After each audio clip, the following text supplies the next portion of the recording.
तो लॉर्ड सभा के द्वारा कानून निर्माण के क्षेत्र में और नीति निर्माण के क्षेत्र में अपने तरीके से अपने योग्यता और अनुभव के बल पर योगदान दिया जाता है। हालांकि इस संबंध में उसको निर्णायक अधिकार प्राप्त नहीं है। निर्णायक अधिकार कॉमन सभा को प्राप्त है, क्योंकि कोई भी विधेयक, चाहे वो साधारण विधेयक हो, संविधान संशोधन संबंधी विधेयक हो या वित्त विधेयक हो, लॉर्ड सभा की स्वीकृति के बिना तो पास हो सकता है। अगर साधारण विधेयक को प्रस्तुत किए हुए 1 वर्ष का समय बीत गया हो या किसी वित्त विधेयक को पेश किए हुए 1 महीने से ज्यादा बीत गया हो, तो ऐसी स्थिति में कॉमन सभा अकेले ही उस विधेयक को कानून का रूप दे सकती है। लेकिन इसके बावजूद वास्तविकता क्या है कि ज्यादातर विधेयक, सरकारी विधेयक जो गैर विवादित हैं, जिनमें कोई विवाद नहीं है या जो सत्ताधारी दल के मैनिफेस्टो से जुड़े हुए नहीं है, वो विधेयक ज्यादातर लॉर्ड सभा में ही पेश किए जाते हैं। और लॉर्ड सभा अपने उच्च स्तरीय वाद विवाद के माध्यम से, अपनी विशेषज्ञ समितियों के माध्यम से कानून और नीति निर्माण के कार्य को एक बड़ी सीमा तक प्रभावित करने में सक्षम हो पाती है। इसके अलावा लॉर्ड सभा के द्वारा सरकार को नियंत्रित करने का कार्य भी लॉर्ड सभा के द्वारा किया जाता है। सरकार मतलब प्रधानमंत्री और मंत्रिपरिषद। कैसे लॉर्ड सभा इनको नियंत्रित करती है? प्रश्न पूछकर। लॉर्ड सभा की जब कार्यवाही शुरू होती है, बैठक शुरू होती है, तो शुरू का जो आधा घंटा होता है उसमें लॉर्ड सभा के सदस्य मंत्रिमंडल के सदस्यों से किसी भी तरह का प्रश्न पूछ सकते हैं। वो प्रश्न मौखिक भी हो सकता है, जिन प्रश्नों को तारांकित प्रश्न कहते हैं, स्टार्ड क्वेश्चंस कहते हैं, और कुछ प्रश्न ऐसे भी होते हैं जो लिखित रूप में मंत्रिमंडल से लॉर्ड सभा के द्वारा पूछे जाते हैं।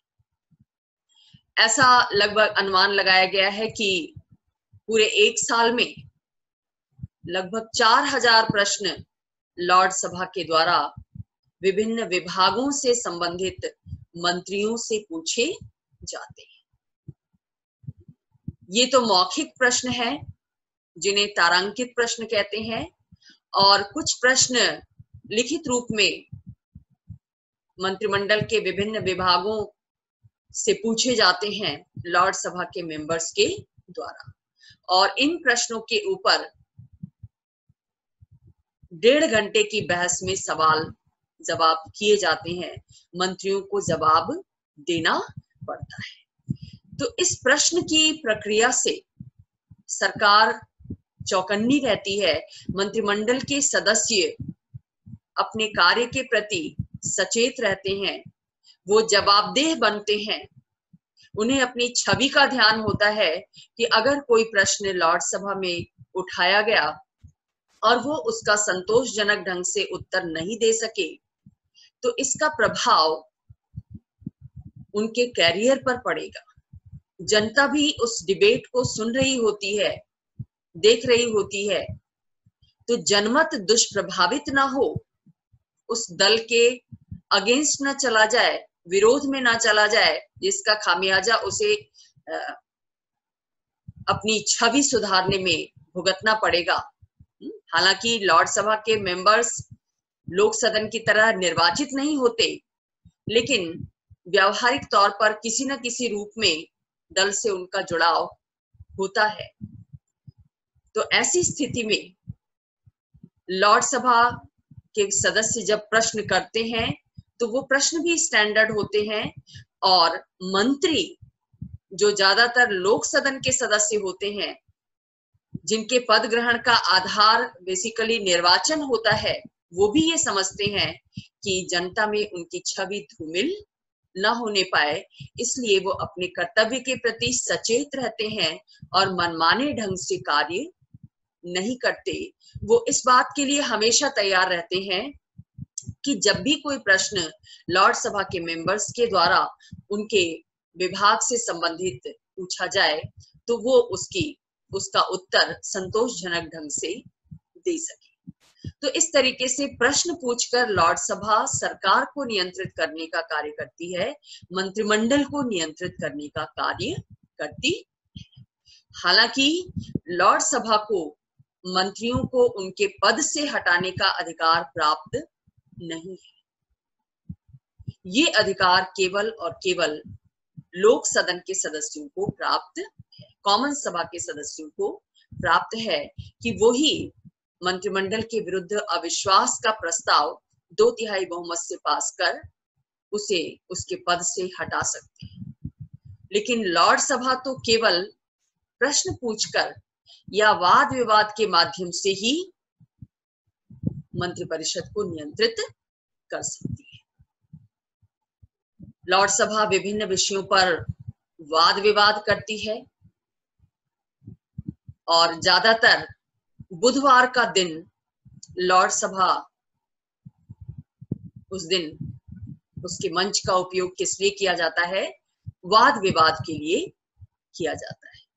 वाद विवाद का विषय क्या होगा, किस विषय पर बहस की जाएगी, इस बात का निर्णय ज्यादातर लॉर्ड सभा में पीछे की सीटों पर जो पीयर्स बैठते हैं उनके द्वारा निश्चित किया जाता है कि आज के वाद विवाद का विषय क्या होगा। ये वाद विवाद, ये बहस अधिक से अधिक 2.5 घंटे तक चलती है और इस बहस में जिस विभाग से संबंधित बहस होती है उस विभाग के मंत्री को अंत में जवाब देना होता है, जिस जवाब में लॉर्ड सभा के द्वारा अपनी चर्चा में जो कुछ प्रश्न उठाए जाते हैं, जो कुछ क्वेरीज की जाती हैं, जो कुछ जिज्ञासाएं व्यक्त की जाती हैं, उनका समाधान विभाग के मंत्री के द्वारा किया जाता है। ज्यादातर ये जवाब कॉमन सभा में मंत्रियों के द्वारा दिए जाते हैं और होता ये है कि जो जूनियर मिनिस्टर है किसी विभाग से संबंधित, उसके द्वारा लॉर्ड सभा में उसी वक्तव्य को दोहराया जाता है। बहरहाल चाहे कनिष्ठ मंत्री के द्वारा जवाब दिया जाए या वरिष्ठ मंत्री के द्वारा जवाब दिया जाए, मंत्रिमंडल लॉर्ड सभा की इस कार्यवाही से नियंत्रित जरूर होता है। तो लॉर्ड सभा को विधायी क्षेत्र में भले ही निर्णायक अधिकार प्राप्त नहीं है, लेकिन विधायन को प्रभावित करने, विधायन का नेतृत्व करने, उस संबंध में सुझाव देने, कॉमन सभा की जल्दबाजी पर नियंत्रण लगाने, इन सब में लॉर्ड सभा की महत्वपूर्ण भूमिका होती है और वो सरकार को अपने तरीके से नियंत्रित करने का कार्य भी करती है, प्रश्नों के माध्यम से और वाद विवाद के माध्यम से। अब जैसा कि आप जानते हैं कि लॉर्ड सभा को शुरुआती दौर में बहुत ज्यादा अधिकार प्राप्त थे, लेकिन जैसे जैसे सुधार अधिनियम पारित होते गए वैसे वैसे लॉर्ड सभा की शक्तियों में कटौती की जाती रही। 2009 में जो सुधार अधिनियम पारित हुआ उसके द्वारा ब्रिटेन में अलग से सर्वोच्च न्यायालय का गठन किया गया। इससे पहले तक लॉर्ड सभा ही ब्रिटेन के अंतिम अपीलीय न्यायालय के रूप में कार्य करती थी, यानी उसे न्यायिक अधिकार भी प्राप्त थे। लेकिन 2009 में सर्वोच्च न्यायालय बन जाने के बाद उसका ये अधिकार समाप्त हो गया है। अब उसके द्वारा ये कार्य नहीं किया जाता। जब न्यायालय के रूप में उसके द्वारा कार्य किया जाता था तो उस वक्त उसके जो कानूनी लॉर्ड्स होते थे वो ही उसकी कार्यवाही में भाग लेते थे और लॉर्ड चांसलर, जो कि लॉर्ड सभा का अध्यक्ष होता था, उसके द्वारा उसकी कार्यवाहियों की अध्यक्षता की जाती थी। लेकिन अब उसकी न्यायिक भूमिका समाप्त हो गई है और लॉर्ड चांसलर न तो लॉर्ड सभा की बैठकों की अध्यक्षता करता है और न ही लॉर्ड सभा की न्यायिक समिति की अध्यक्षता करता है। तो इन सारी बातों से ये स्पष्ट होता है कि लॉर्ड सभा शक्तियों की दृष्टि से एक शक्तिहीन सदन बनकर रह गया है। अगर हम अमेरिकी सीनेट से उसकी तुलना करें या भारतीय राज्यसभा से उसकी तुलना करें तो उनकी दृष्टि में वो बहुत ही कमजोर संस्था, कमजोर सदन दिखाई देता है। कॉमन सभा की तुलना में तो वो कमजोर है ही, दुनिया के बाकी जो दूसरे सदन हैं संसदों के, उनकी तुलना में भी वो बहुत कमजोर सदन।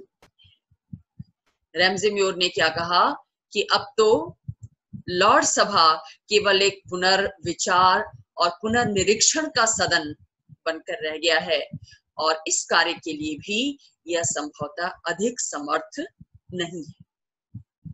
तो इसकी शक्तिहीनता के कारण और इसके गठन को लेकर आलोचकों ने बहुत ज्यादा आलोचनाएं की हैं।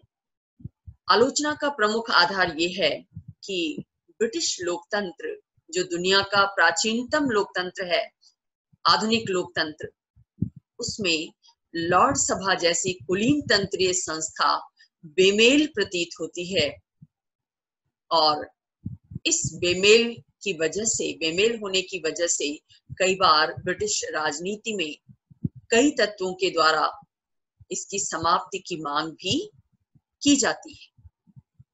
जैसे मजदूर दल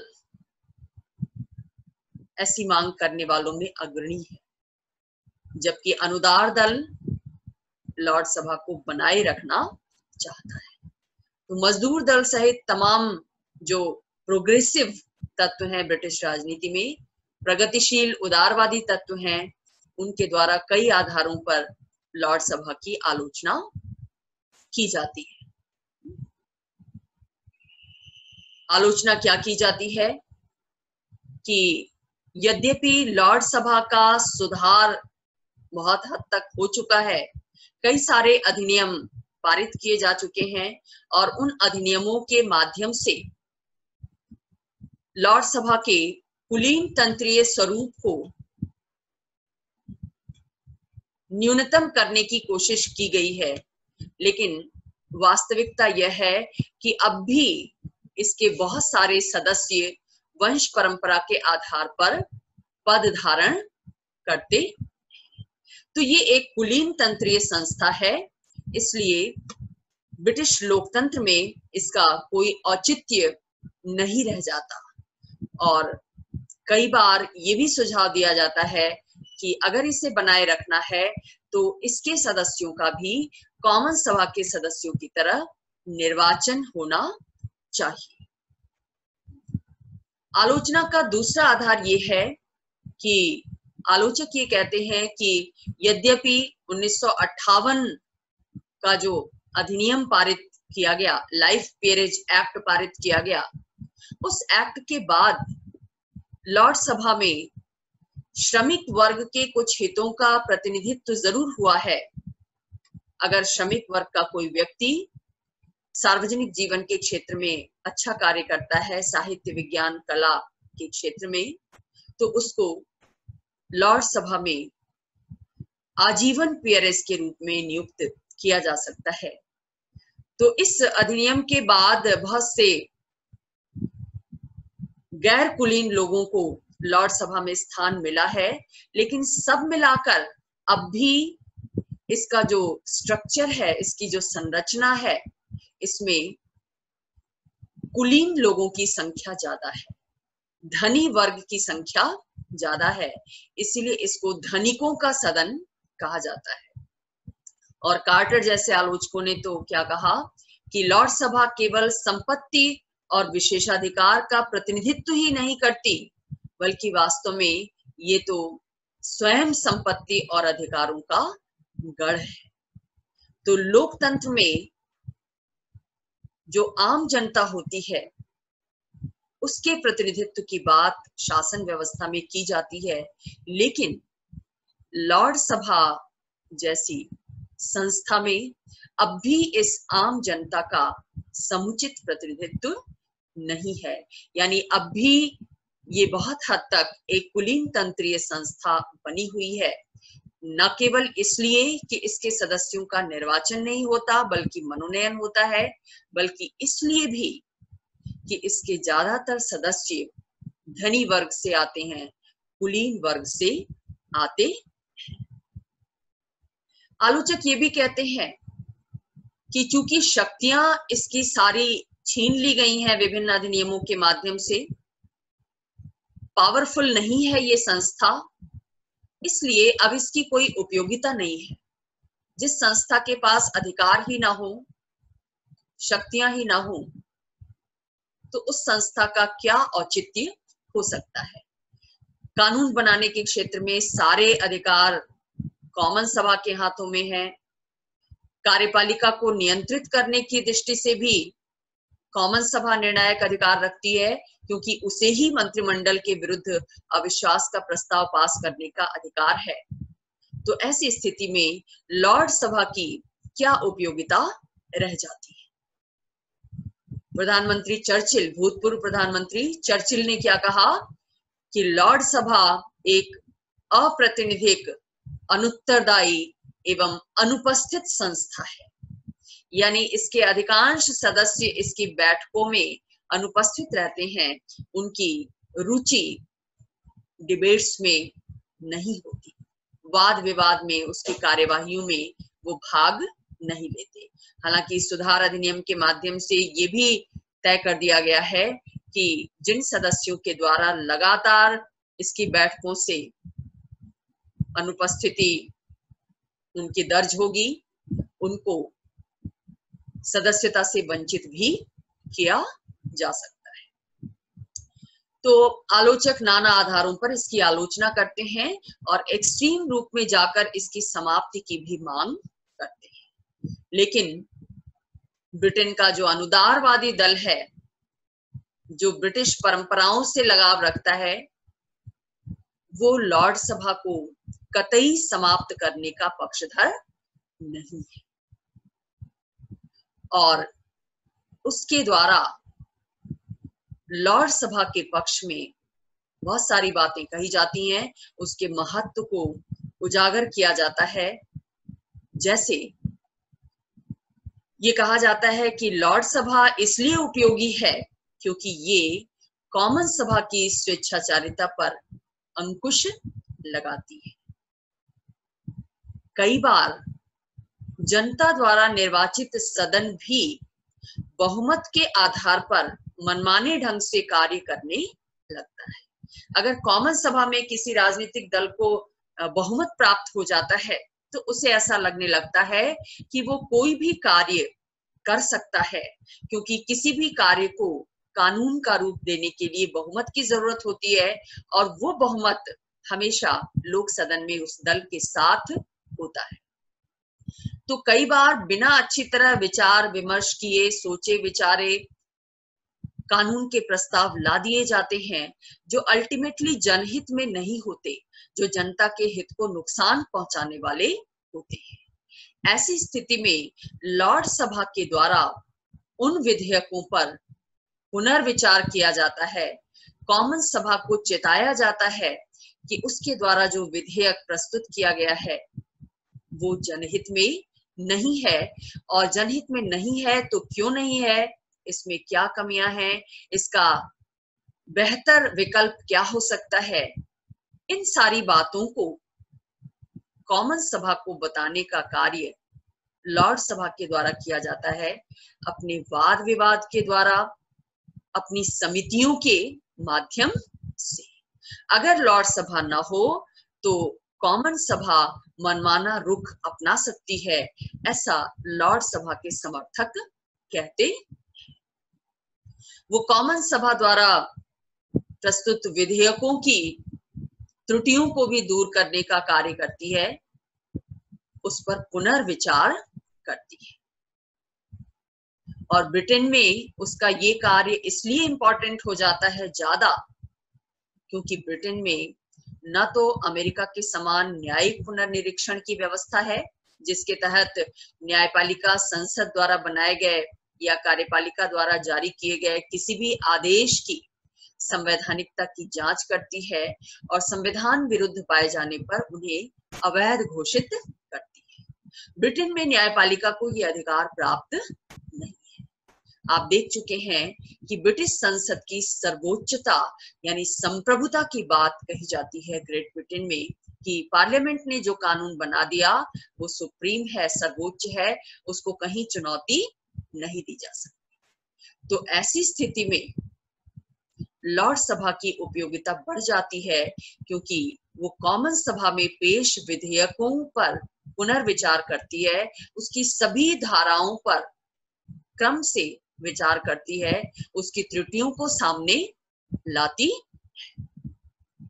स्विट्जरलैंड जैसे देश में आप आगे पढ़ेंगे स्विट्जरलैंड का संविधान, वहां पर क्या है कि अगर संसद ने जल्दबाजी में किसी कानून को पारित कर दिया तो वहां के मतदाता इस बात की डिमांड कर सकते हैं कि संसद द्वारा पारित कानून को जनता के सामने रखा जाए, जनता उस पर वोट डालेगी, निर्णय देगी कि वो कानून सही है या नहीं है। तो वहां पर तो लोक निर्णय के माध्यम से, जनमत संग्रह के माध्यम से संसद की जल्दबाजी पर नियंत्रण लग जाता है। अमेरिका में न्यायिक पुनर्निरीक्षण के माध्यम से नियंत्रित हो जाती है संसद, लेकिन ब्रिटेन में ये दोनों ही व्यवस्थाएं नहीं है और इसलिए लॉर्ड सभा की उपयोगिता ज्यादा बढ़ जाती है। ऐसा इसलिए भी संभव हो पाता है ब्रिटेन जैसे देश में, इस बात की संभावना रहती है कि कॉमन सभा के द्वारा जल्दबाजी में कोई कानून पास कर दिया जाएगा, क्योंकि वहां की जो विधायी प्रक्रिया है उसमें गिलोटिन जैसी प्रथा प्रचलित है। गिलोटिन का मतलब होता है कि एक झटके में कई विधेयकों को एक साथ पास कर देना बिना उस पर समुचित ढंग से विचार विमर्श किए, बहुमत के आधार पर एक साथ एक झटके में अगर कोई विधेयक या कुछ विधेयक पास कर दिए जाते हैं तो इस व्यवस्था को गिलोटिन कहते हैं। गिलोटिन या मुख बंद। आमतौर पर क्या होता है, जब कोई विधेयक पेश किया जाता है तो उस पर पहले एक सदन में विचार होता है, फिर दूसरे सदन में विचार होता है, प्रथम वाचन होता है, द्वितीय वाचन होता है, तृतीय वाचन होता है, उसके बाद उस पर मतदान होता है। लेकिन गिलोटिन की व्यवस्था के तहत ज्यादातर जब संसद का उसके सत्र का अंतिम समय चल रहा हो, उसके सत्र के अंतिम दिनों में जो विधेयक पेश किए जाते हैं, ये मालूम होता है कि सत्र 2 दिन 3 दिन बाद समाप्त हो जाएगा और हमें ये विधेयक पास कर लेना है, तो ऐसी स्थिति में गिलोटिन का प्रयोग किया जाता है कि समय कम है इसलिए ज्यादा विचार विमर्श की जरूरत नहीं है, इसको ऐसे ही पास कर दिया जाए। तो ऐसे ही पास कर देने में, जल्दबाजी में पास कर देने में उसमें कुछ कमियां रह जाती है। इन कमियों को दूर करने का कार्य लॉर्ड सभा के द्वारा किया जाता है जब वो विधेयक कॉमन सभा से पास होकर लॉर्ड सभा में जाता है। तो ऑवर जिंक जैसे विचारक ने लॉर्ड सभा के इस रोल पर, पुनर्विचार सदन के रूप में उसके द्वारा जो भूमिका निभाई जाती है उस पर बहुत ज्यादा जोर दिया है। इसके अलावा लॉर्ड सभा इसलिए भी उपयोगी है क्योंकि इसके द्वारा लोक सदन के पूरक के रूप में कार्य किया जाता है। लोक सदन का कानून निर्माण के क्षेत्र में हाथ बटाया जाता है लॉर्ड सभा के द्वारा। इससे कॉमन सभा का कार्यभार कम होता है, क्योंकि ज्यादातर विधेयक जो महत्वपूर्ण विधेयक होते हैं, निजी विधेयक होते हैं, गैर विवादित होते हैं, वो पहले लॉर्ड सभा में ही प्रस्तावित किए जाते हैं। लॉर्ड सभा में वहां के अनुभवी और योग्य सदस्य गंभीरता पूर्वक उस पर विचार विमर्श करते हैं और फिर उसके बाद उसे लोक सदन में भेजा जाता है। लोक सदन ये जानता है कि लॉर्ड सभा ने गंभीरता पूर्वक उस पर विचार किया है लिहाजा उसका समय बचता है, उसकी शक्ति बचती है, जिसको वो अन्य कार्यों में उसका सदुपयोग कर सकता है। अगर लॉर्ड सभा न हो तो निश्चित रूप से कॉमन सभा का कार्यभार बहुत ज्यादा बढ़ जाएगा। इसके अलावा लॉर्ड सभा में जो डिबेट्स होती हैं वो उच्च स्तरीय होती हैं, क्योंकि वो अनुभवी लोगों के अनुभव पर आधारित होती है। और इन डिबेट्स का ब्रिटेन के जनमत पर बहुत ज्यादा प्रभाव पड़ता है। लोग लॉर्ड सभा की डिबेट्स को ज्यादा तल्लीनता से, ज्यादा गंभीरता से सुनते हैं, क्योंकि उन्हें पता होता है कि लॉर्ड सभा के सदस्य जो बोल रहे हैं उसमें उनका दलीय अनुशासन कार्य नहीं कर रहा है, दलगत राजनीति में वो लिप्त नहीं है, क्योंकि उनका निर्वाचन नहीं होता। इसलिए वो स्वतंत्रता पूर्वक, निष्पक्षता पूर्वक किसी विषय के विभिन्न पहलुओं को सामने लाने की कोशिश करते। तो इसका असर जनमत पर पड़ता है। विभिन्न सार्वजनिक विषयों पर जनता का जो मत निर्मित होता है, जिसको हम जनमत के नाम से जानते हैं, वो जनमत स्वस्थ रूप में निर्मित होने की संभावना बढ़ जाती है। यानी लॉर्ड सभा ब्रिटेन में स्वस्थ जनमत के निर्माण में सहायक बनती है, अपने उच्च स्तरीय ज्ञान और अनुभव पर आधारित डिबेट्स के, वाद विवाद के, चर्चाओं के कारण। लास्टली, लॉर्ड सभा ब्रिटिश राजनीति में इसलिए भी महत्व रखती है क्योंकि ये ब्रिटिश लोगों के स्वभाव के अनुकूल है। ब्रिटिश लोगों का स्वभाव कैसा है कि वो परंपरा प्रिय हैं, रूढ़िवादी हैं। उन्हें अपनी पुरानी संस्थाओं, पुराने विचारों, परंपराओं से लगाव है। इसलिए वो सदियों से चली आ रही लॉर्ड सभा को बनाए रखना चाहते हैं। उसका अंत उन्हें स्वीकार्य नहीं है। तो ब्रिटिश लोगों के स्वभाव के अनुकूल होने के कारण भी लॉर्ड सभा महत्व रखती है। फाइनर ने इसका मूल्यांकन करते हुए क्या कहा कि ब्रिटिश लॉर्ड सभा सार्वजनिक वाद विवाद के लिए विश्व के विशिष्ट स्थलों में से एक है। यानी सर्वोत्तम डिबेट जिन सदनों में होती है, लॉर्ड सभा उनमें से एक है, क्योंकि इसको किसी भी विधेयक, नीति या प्रशासन पर वाद विवाद करने का अधिकार है।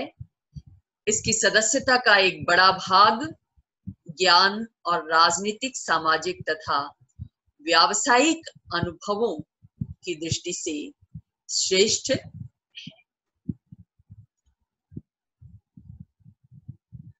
तो ये थी आपकी लॉर्ड सभा।